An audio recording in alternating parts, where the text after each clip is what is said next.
I don't care. It's going to make me look bad either way, so it Not. doesn't matter. Probably not true. I don't know if we Huh? can do that. Oh, absolutely. Probably put it in the right order, though. Good morning and welcome. In the right order. Welcome to Phoenix Talks. My name is Kim Desatel. I'm the Director of Development. And we are so pleased to have you here today for another session of what we call Phoenix Talk. Today, our topic is environment. The Phoenix Talks is really a UW Green Bay campus initiative modeled and programmed for what we call the common theme. Our common theme this year is engaging in public life.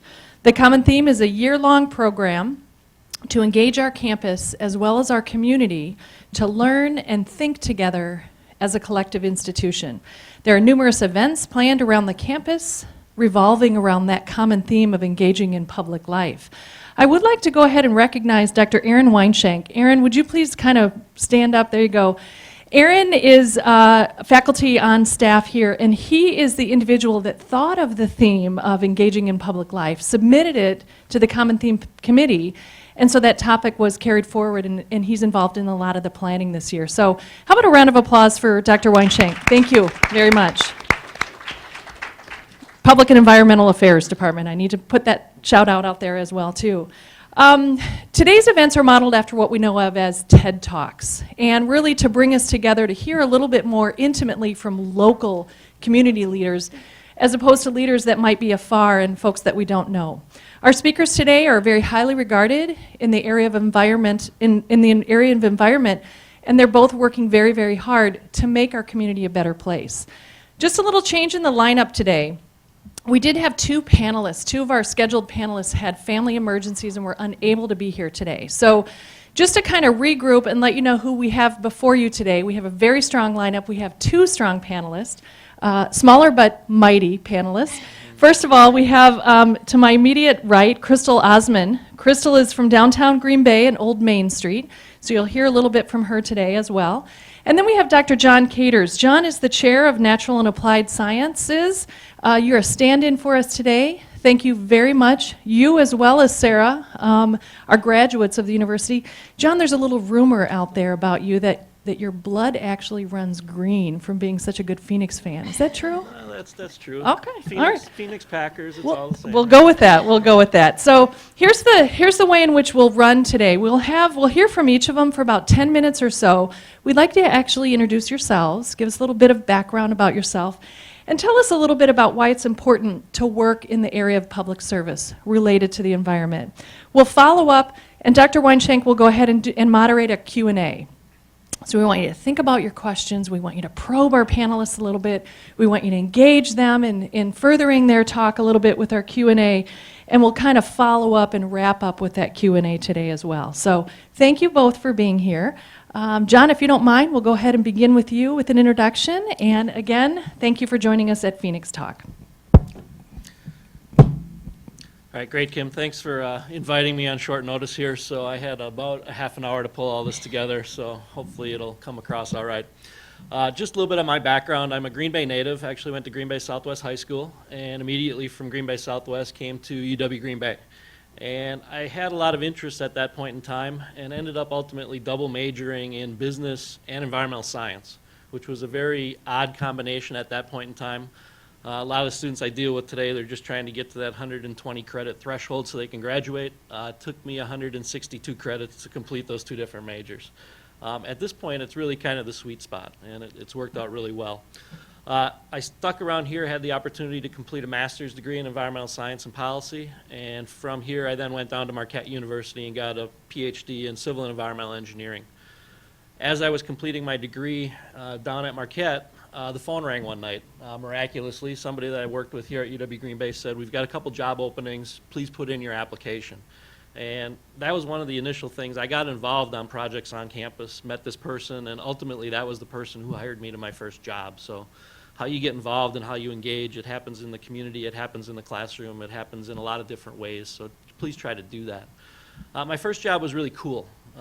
Worked for the University of Wisconsin Extension, and actually basically went out and helped businesses and industries try and reduce pollution and create less waste and help them recycle. After doing that for a couple years, I was approached by somebody from the Department of Commerce saying, we really like what you're doing.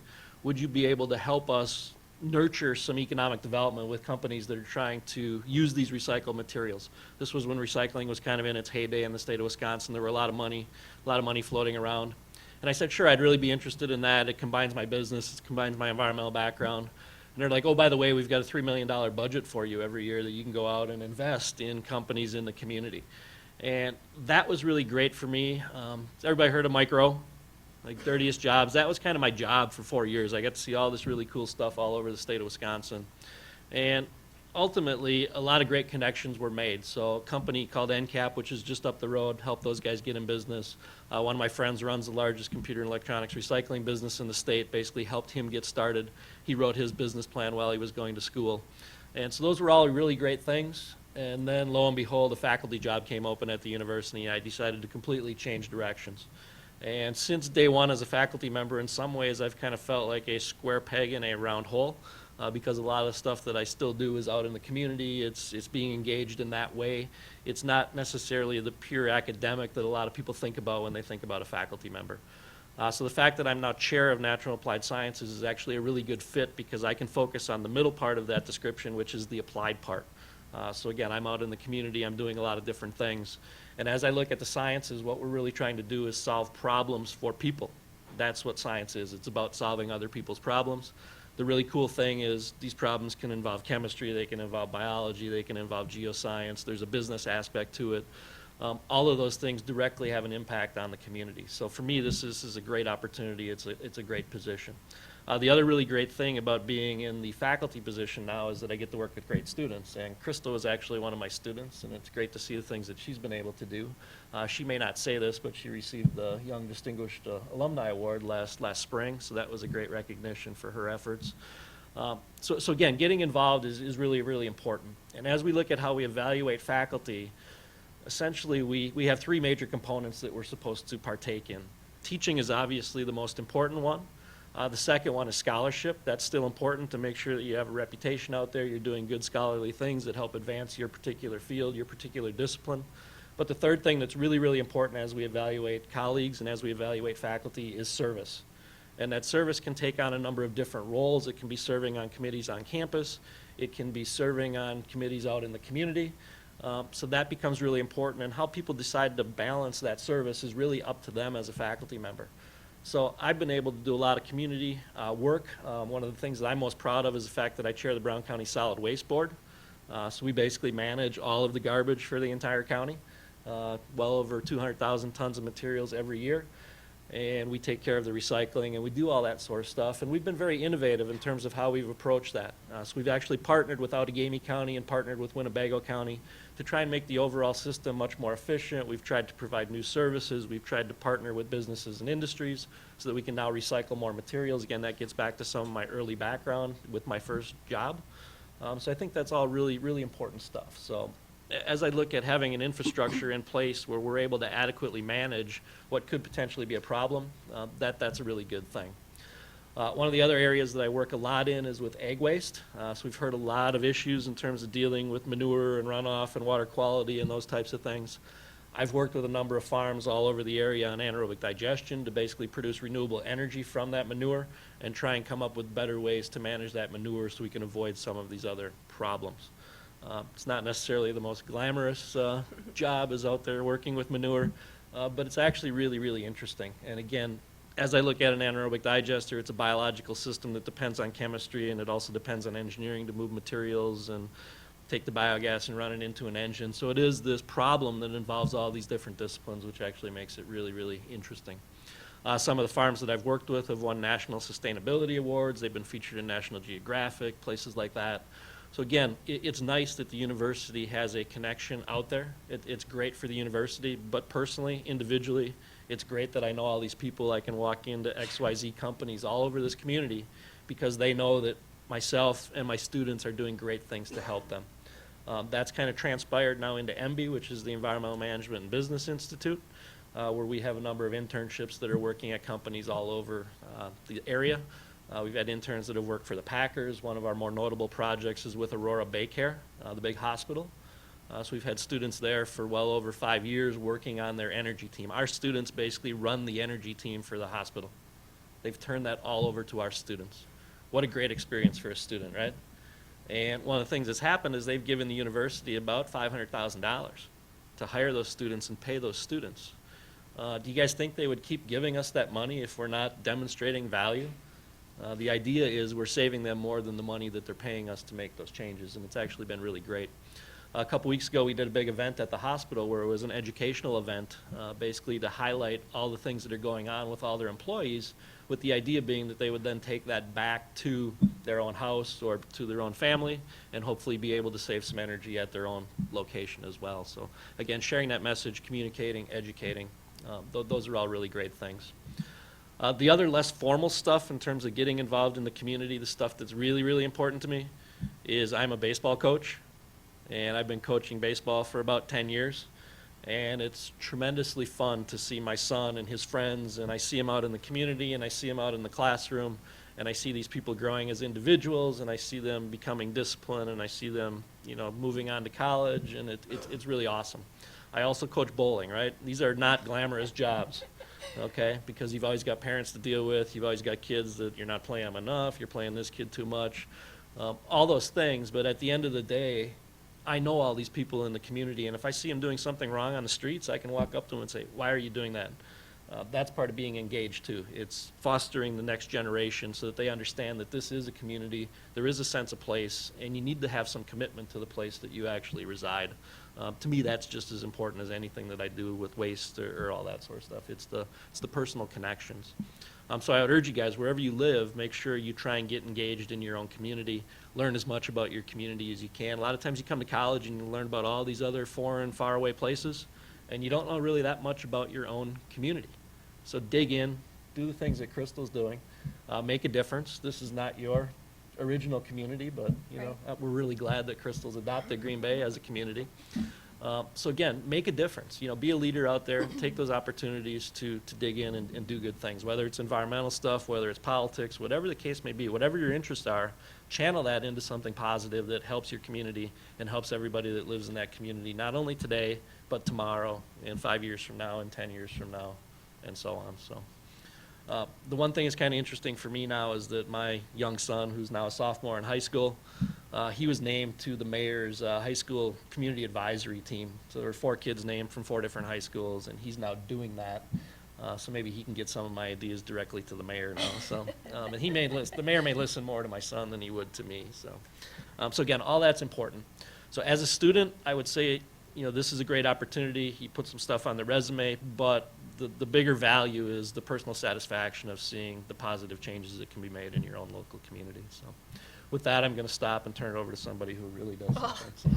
And he said that I was going to make him look bad. I don't know about that. That's pretty impressive. I also just want to thank Dr. Aaron Weinshank for having me and inviting me. It's always so fun to come back to the university. I'm not from Green Bay, as Dr. Caters alluded to. I'm from the other side of the state. But I came to the university and I just fell in love with this community. I fell in love with the people here. And I'll tell you a little bit more about me, but for just 1 second, I just want to get a raise of hands. Who is from Green Bay? So the rest of you are all from out of the area. That's fantastic. That's wild. It's kind of, I wasn't sure what to expect. But so how many of you currently have plans to stay in the community after you graduate? Anybody? Okay. How many of you just don't know yet? Okay, that's what I thought. Well, okay, so there's a lot of different messages that I thought that I could bring today. There's a lot of different things that I want to respond to that Dr. Caters said, but I had to kind of focus and bring one, and I guess I just want to start by asking you the question, have you ever, and I'll kind of introduce myself a little bit later too, but I had to write this all down. I don't talk in front of people very often, so. But have you ever caught yourself like complaining about the weather? Who doesn't do that, right? We complain about it all the time. Try not to, but you still do it every single day. Have you ever caught yourself complaining about, oh, I don't know, say the results of an election, or, you know, a position a politician took, or something that you're hearing about in the environment that you disagree with, you know, that you're just not happy with? Or maybe it's something even closer to home in your hometown, you know, somebody's cutting parks budgets and you don't agree with that, or somebody is cutting a program that you care about. These are all things that, unlike the weather, you can change. You can actually have an impact. No matter how big or small, you can actually take action to do something about those things. And I think it starts with even just something as simple as yesterday and looking at yesterday as an election. Who voted? I'm not going to ask you who you voted for. That's awesome. If you didn't vote, that is the single first thing that you can do to engage in public life. Sometimes it's like, oh, I don't know who the candidates are. Even if you just familiarize yourself a little bit about what they're doing out there, and oh, I don't have millions of dollars. I can't get into that realm. You can. You vote. That's the first most important step. I can't reiterate that enough. So I just want to put that message out there, and I thought it was very timely. But kind of just coming back, I think locally, nationally, these things are. It's easy to think, oh, a problem's too big or something's, you just don't have enough information, but it's that first step of action, right? So kind of getting back to the environment, I'm a 2008 environmental policy and planning major. I was a 5-year student on the 5-year course. And Dr. Weinshank asked that I mention some defining moments of my time here at UWGB. And that's always something really hard for me to do because there were so many things academically and personally that I experienced while I was here as a student that it's hard to kind of pinpoint. But I'll kind of just focus in on a couple that did have some impact. I had taken a class early on with Dr. Laurel Phoenix, Environment and Society. Is that still taught? I think it's still taught, but have any of you taken that class? Okay, hey, awesome. That's where I kind of really started getting a deeper look into specifically environmental issues and specifically globally environmental issues. And that's what really kind of pushed me to think about like ways that I could get involved. There's all these things going on and you got to be able to do something, right? You can't just be helpless. And so I started exploring, getting more education, started taking some more classes in that area, and started getting involved in just some student organizations. It's not something I started out doing when I got here, but Public and Environmental Affairs Council, PEAK, and SGA, those are 2 areas where I just kind of started dabbling. And that's where I really started to realize the value of getting involved. We were making changes. We were doing things that were impacting students, that were impacting me, that were impacting our community. And one of the biggest things that I got to be a part of as a student, both a part of PEAK and of SGA, was the implementation of the UPass. I don't know if the UPass is still a program. Oh, good. Okay. So it's still around. I know it's taken some different iterations, but it's something that at the time was, gas prices were getting higher, and we're eco-U. I just felt like we needed to have free public transportation to get out into the rest of the community for our students. And so that was something that we were pretty excited to complete. We raised the funds. We went to the student government and asked for the SEG fees, and we talked to the chancellor, and we got some funding behind it. And it just took thinking of something that we thought was important, and then getting a group of people who also thought it was important, and just starting to take the steps to make it happen. And more recently, so for the last 7 years, I've worked for Downtown Green Bay and Old Main Street. They're 2 of the 3 business improvement districts downtown. And improvement districts are essentially entities that are kind of defined by a geographic area. We're nonprofit organizations. I work for both of them. We're a shared staff. And we take resources. The businesses and property owners pay a special assessment on their taxes, and we put those funds back into those areas. And it's our job to get people excited about the downtown, bring visitors downtown and residents, and to put on events and business promotions and recruit and retain people and new businesses, and also care about the first impression and physical improvements. My role, you're probably asking like how it's all kind of like flowing, and how does it relate to the environment specifically. But in my opinion, without a strong, sustainable downtown, we can't, as a community, be a sustainable community or even be talking about being environmentally friendly. I think we're doing really, really great things. We have a mayor who supports, who hopefully you'll come tomorrow and hear some of the great things that he's doing. Maybe you're already hearing it through your classes or you're following it in the news, but he really cares about having a strong heart, and he'll kind of talk more about that tomorrow, but that's kind of where it starts. And then, it's kind of For me, I do things on a small scale, so I have the opportunity in my job, I have flexibility to, I maintain like our planter programs and some of our green space stuff.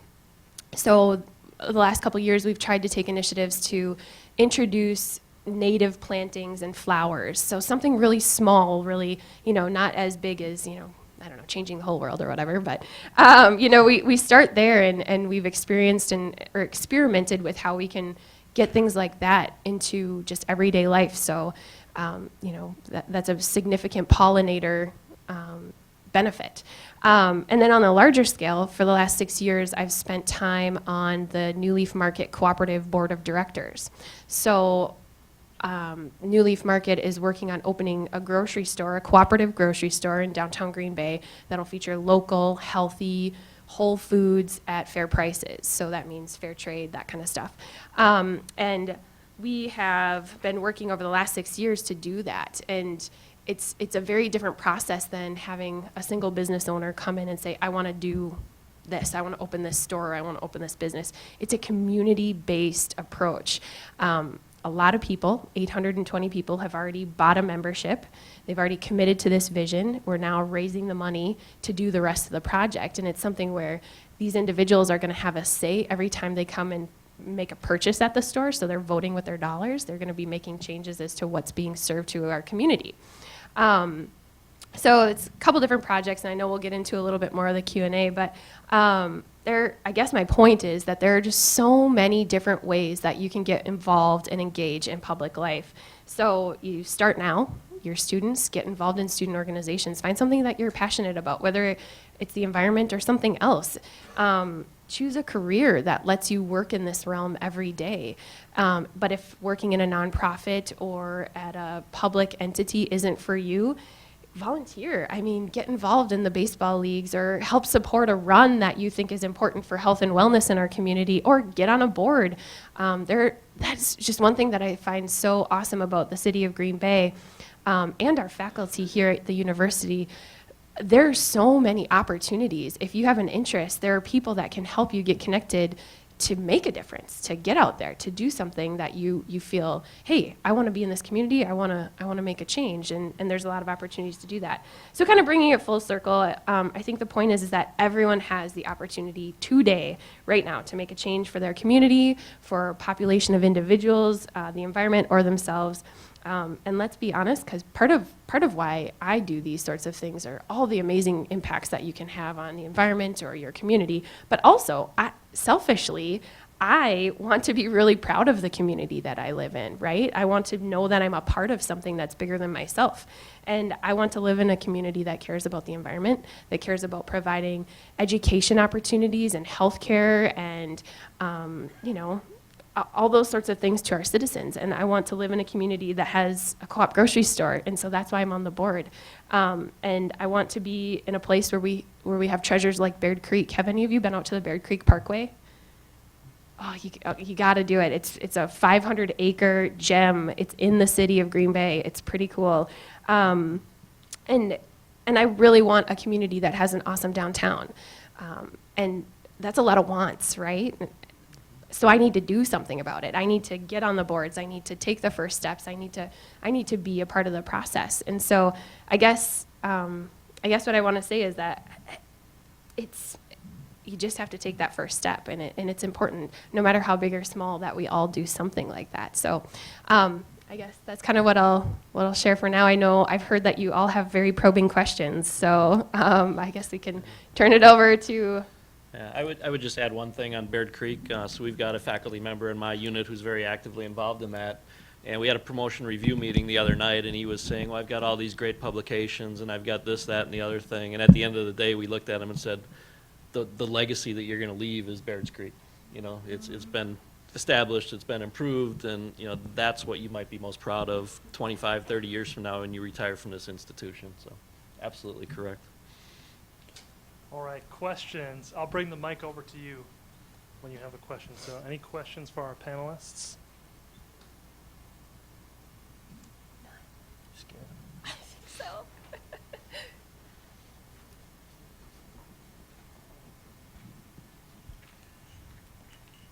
so. So I'll get us going today. John, this is going to be directed at you. Tell us about your dirty job. Tell us about the Brown County Solid Waste Board and maybe a challenge or a victory that you've dealt with that would be of interest to just a common citizen in our community.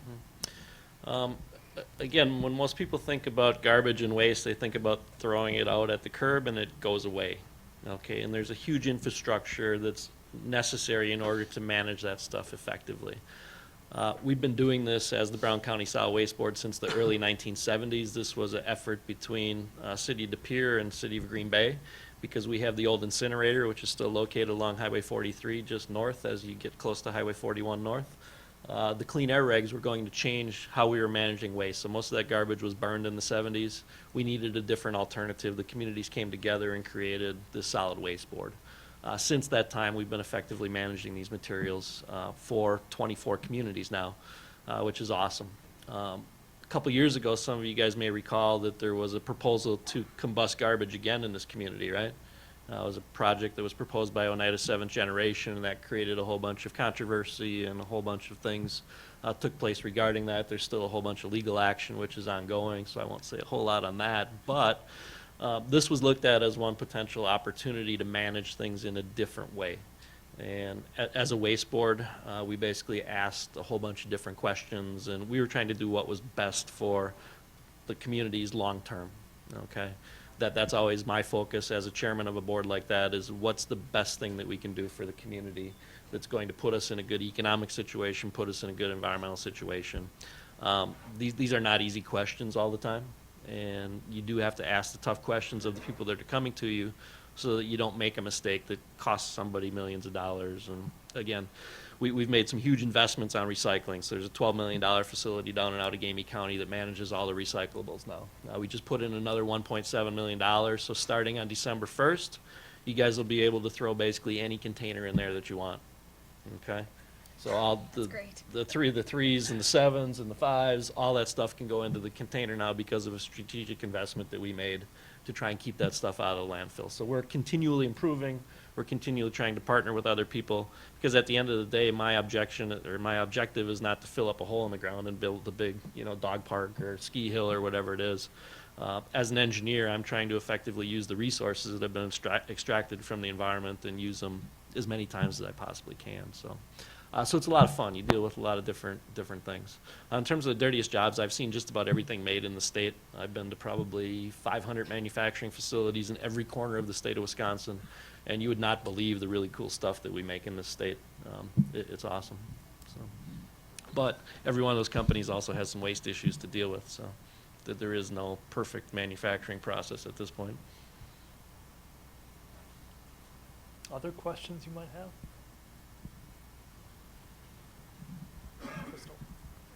Crystal, I have a question for you. Sure. Can you tell us more about the timeline for the New Leaf store Sure. in downtown?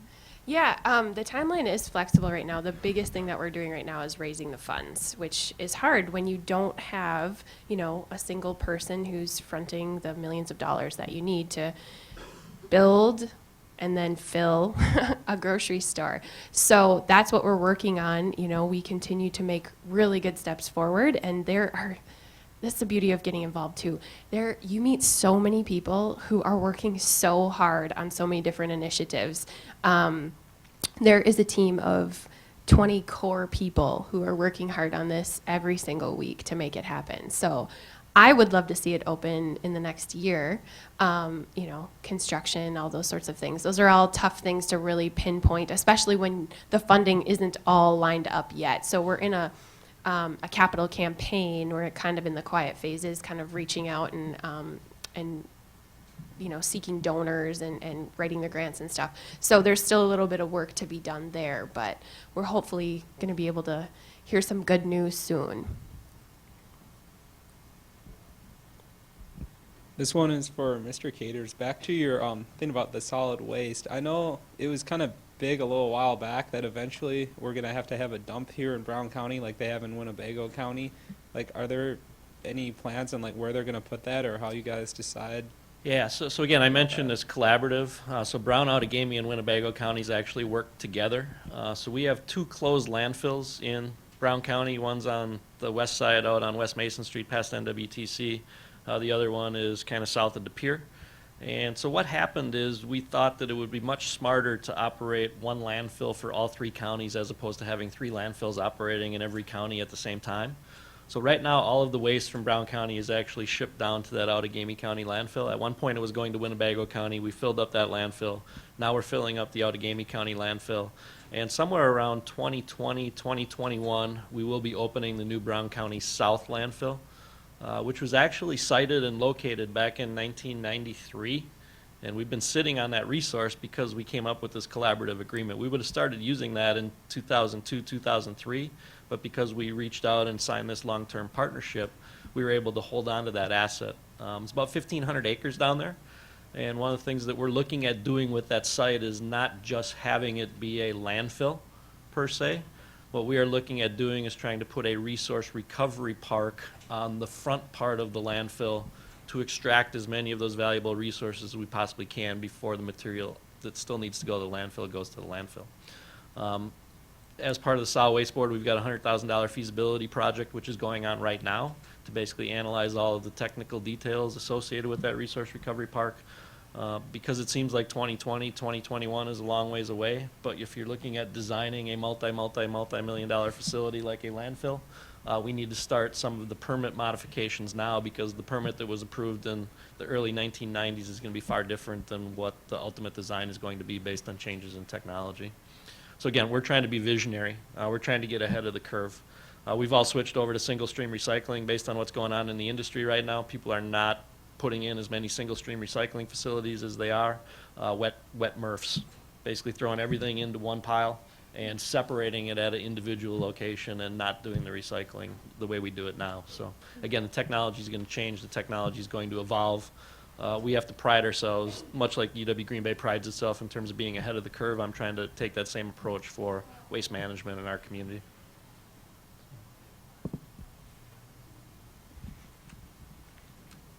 I would also note that the chair of the Solid Waste Board is also a UWGB alum. Lisa Bauer-Lotto is also on the Waste Board. She's the environmental specialist at Green Bay Packaging, also an alum. So again, we can see all kinds of UWGB people involved in creating the future, at least for this particular topic.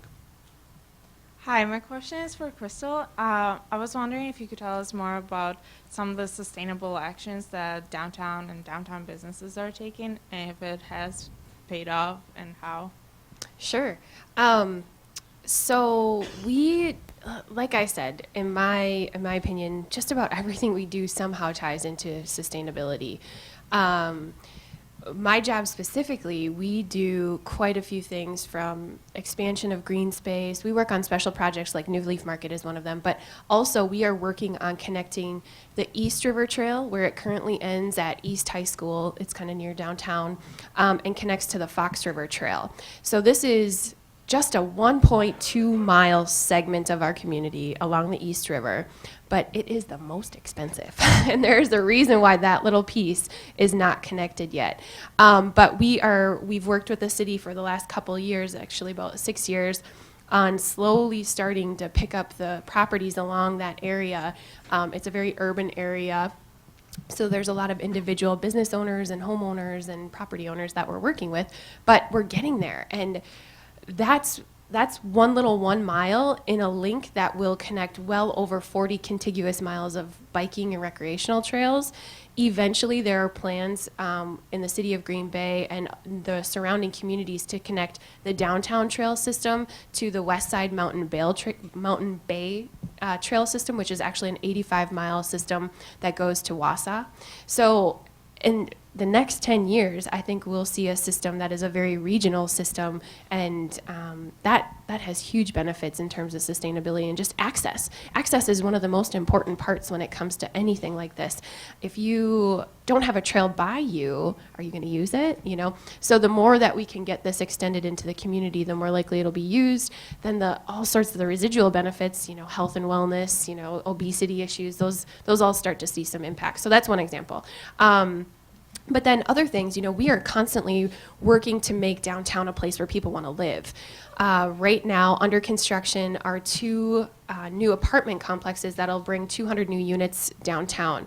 If you're living downtown, you might drive your car less. You might not need to make as many trips, elsewhere. You're going to be hopefully walking to work, or maybe you're catching the bus to school, So there's some reductions in energy and transportation costs. And, the one, I used to live downtown, and what was awesome, I think my WPS bill was like $20 because you are all working together to heat the building. And so it's kind of nice, especially if you're up on the third or fourth floor. But so those are some of the different ways. And I think there are a variety of benefits that come from some of those things. I could talk about some more, but I don't know if we have enough time. I'm really impressed at how both of you are working on long-term projects that really take some vision and some planning and some real persistence. So thanks for doing that. I guess I have another question for Crystal, because you were more recently a student here. Mm-hmm. I'm just curious about how you have applied maybe some of the unexpected things that you learned as a student. So not necessarily a class you might say, oh yeah, that lines up exactly with what you're doing, but just more generally, how are you drawing on your education that you earned here? Sure. I think kind of going back to some of what Dr. Cater said too, as a student here, I really found that the ability to get involved in the community, people were coming in from outside of the university quite frequently, teaching us about what they were doing. That builds connections. And I know it's not exactly tangible in relation to the education component, but it's all part of it. The more involved you can get, the more opportunities open up. And then more directly, as a student, I was allowed the opportunity to work on projects. And so, I'm a program manager now. It's kind of a project manager position, honestly. So those are, I directly use the skills that I learned as a student, getting involved, working on a project on a team. There's a lot of things that you don't, you get into the workforce and you're like, oh, I didn't really teach you that in school. Oh, that's interesting. So, some of these other things that you're doing as a student help give you the experiences to lead on, help open the doors. My internship was through a course that I took with Dr. Caters. I became an intern at Wisconsin Public Service as a renewable energy specialist. That was the direct connection to my current position. And it's amazing how that works. Green Bay is a bigger community, but it's still a very small community too. Yeah, and so there's a lot of people who know a lot of people. So the more you get yourself out there and networked, the better off you'll be too. I know there are other ways too, but I don't know that they're coming right to me, but it was a little while ago, but. Other questions? I'll ask one since nobody asking. So I think that it's fair to say that both of you are community leaders and experts on these kinds of issues. And I think that one thing that a lot of people who are successful will say is that they had a mentor at some point in their life, somebody who inspired them or who helped connect them to people or careers. So could you talk a little bit about the importance of mentorship to you, and also comment if you see yourself as a mentor now? Okay. So there's all kinds of mentors along the way. And sometimes you don't know that they're mentoring you. Sometimes they don't know that they're providing great advice. Again, one of my first mentors was the person that called me up and said, we have a job opportunity for you. She would not have called me up if she didn't trust my capabilities. So in that regard, that kind of set my career going forward. Hopefully we all have professors that are mentors or inspirational for us, and I look to a lot of the folks that were on this campus that are now retired, the Jack Days of the world, the Mike Troyers of the world, Bob Wangers of the world, some great people that have been at this institution. I also look back to my major professor at Marquette University. I caught him very near the end of his academic career. I was the only PhD student that he ever had finished in 35 years at Marquette. He was kind of a crusty old engineer, very specific, very detail-oriented, and you weren't going to be done until you were done. But yet we'd go into the laboratory, and he probably taught this lab 30-plus times. And every time he went in the laboratory, it was like he was going to discover the atom or something. He was still able to maintain that enthusiasm, that connection to the students, even though he was at the end, essentially 40 years older than the students that were in his class. To me, that was amazing. It was incredible.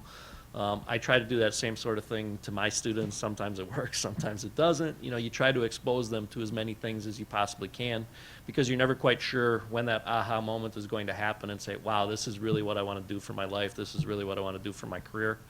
Some people know when they come to college, other people have no clue. And the more things you can expose them to, the better, in my opinion. So. For me, it's kind of hard to pinpoint a single person. You know, you think back to all the people who have just have a role in your life and who you are becoming. You know, you can say your parents, you can say your grandparents. You know, there's so many people. On campus, we are so lucky at GB. We have incredible professors, and support staff and all the other people who are on this campus that you bump into that are rooting for you to succeed as students. And everybody, I mean, there are so many people, there are so many little things that I took from an individual person that have kind of worked together to help me get to my position now. And currently, I would say some of my coworkers, Jeff Merkus is, if you meet him, he is one of the most enthusiastic people you'll ever meet. And he is just so passionate about our community and our downtown succeeding and why it's important. It is infectious, to say the least. And working with somebody like that every single day for the last 7 years has just had a profound impact on me. And recently, a very good friend and coworker, Molly Vandervest, just joined the university team actually as the assistant development director out at the Crest Center. She was another one. If you get a chance to meet her, go over and make time. She'll talk with anybody. She is a fantastic role model and mentor. And I can't say enough positive about her. And if we can't have her downtown, there's no other place I'd rather have her. So I guess that's what I would kind of say about mentors in my life. Other questions you might have?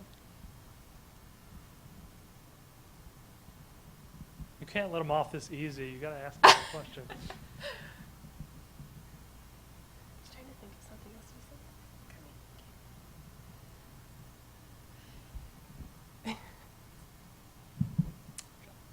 John, right? Okay. Earlier you talked about recycling and reusing some of the materials that are recycled, correct? Yep. And I guess I was just wondering how you guys are kind of reaching out to the community about showing how to, because you can have really good facilities that, you know, recycle really well and actually do reuse most of the material that is recycled. But if you don't reach out to the community, how is that going to be actually progressive? So I guess I was just wondering how you would. Yeah, I mean, that's a continual challenge. Again, in these days of fairly tight budgets, we don't have a huge marketing staff at the, you know, Port and Resource Recovery. We changed the name, actually. We're still the Solid Waste Board, but the title has changed to Port and Resource Recovery. You know, we use a lot of the conventional methods, the webpage, the social media. There's an annual recycling guide that comes out in the newspaper every year that basically blankets the whole region. As we roll out this new, you know, capability to recycle 3 through 7s and that sort of stuff, there's going to be a bunch of effort there. There was just an article in the paper the other day talking about the fact that we're going to do some pilot food waste collection. So the organic material is the next step as well. So again, I always tell my students to read the newspaper, and I'm amazed by the relatively small number of students that actually read the newspaper. There's some good stuff in there sometimes, you know, and that's one media that we can use for free. It doesn't cost us anything.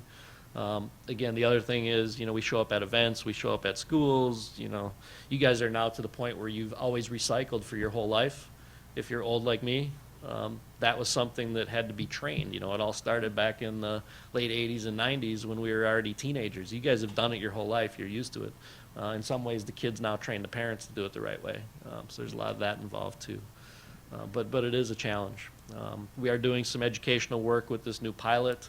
There will be an opportunity for some students to come sort through some recyclables next April. If anybody's interested, we'll be doing a waste characterization study to basically measure what the improvements have been with this ability to collect these additional plastics. So there's a lot of fun stuff. So Chris Martin's class got involved in this last year. He's got a Hugging Trees class, and Basically, those students ended up sorting out recyclable materials, weighing it, measuring it, seeing how it's really done. That's kind of the badge of honor in the waste industry, is to participate in a waste characterization study. So that's where you cut your teeth. So very, very important that we continue to do that, and hopefully it's a consistent message. That's the main thing. You want to keep it as simple as you possibly can. What can I throw in the bucket, and what has to go in the garbage can? That's really what we're after. Can I just make a quick comment just to expand on that? Any of these sorts of issues or efforts in our community, that's one of the bigger challenges, is how do you help get the word out about what's going on, what the need is, or the really good things that are happening. And your interest and attention, and I guess your time is being demanded of so many different things. People are coming at you trying to give you information for just so many different things, so you kind of have to seek it out a little bit too. But that's just one thing that's kind of always a challenge, and you reach out through all those entities, but that's something that a little bit, if you're interested in something, you kind of have to dig a little bit for it too, and take that kind of initiative, I found. Other questions? I'll ask one more of Crystal. Okay. What is the most challenging thing about your job, and what is the most rewarding? The most, okay, there are probably many things, but just one of the most challenging thing is, how do you decide? There's so many priorities, right? There's so many things you want to do in a day, but you only have so many hours. And it really is hard. It's hard to say, well, I've got to focus, I've got to put my time and energy on this one thing before I can move on to the next, because if you're all over the place, it's just, you're not going to get anything done. And that's what I find is really difficult. And sometimes it's hard. You really have to be able to articulate why something is important. And sometimes that's not the easiest thing either. And so I think those are some of the things. And sometimes it's just going to be a hard day. You're working hard all the time to try to make good things happen. And sometimes you're going to have setbacks. But sometimes you're going to advance, and a project's going to be completed, and you are going to feel better than you've ever felt. So that's one thing. What was the second part of your question? Most rewarding. Oh, most rewarding. Oh, probably that part, right? Where you complete a project and you see this huge impact. So I just want to mention one project. It kind of fell into our laps this summer. Another part of my work is beautification, and the Old Main Street District is really working to become an arts district. We've got like 13 galleries. We do events that are related to the arts. This summer we had an artist approach another community organization that we were involved with and said, hey, we've got funding. We want to do this Native American motif mural. Can you help us find a location? To have an art piece funded is huge, so that was awesome. We were the recipients of it. It's at the NWTC Artisan and Business Center downtown on Cedar Street. It's a project that happened practically overnight, and sometimes those great opportunities just fall into your lap, and you drop the priority list, as I was just saying you need to have. And it was just so fun having this artist come to our community, watching the community be a part of his process, get this mural up on the wall and see that impact. That is so rewarding. There's not a lot of words that you can put to articulate what that feels like. It was just a really cool thing to be a part of. Last call for questions.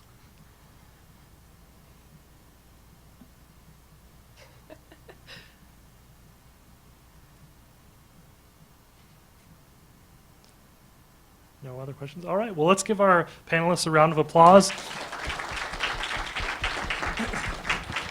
Keep in mind also we have another, the last of our Phoenix Talks is tomorrow at the same time, same place, so be sure to check that one out as well. If you'd like to come up here and introduce yourself and expand the social network that Crystal talked about as being important, feel free to do that as well. We'll see you next time. Great.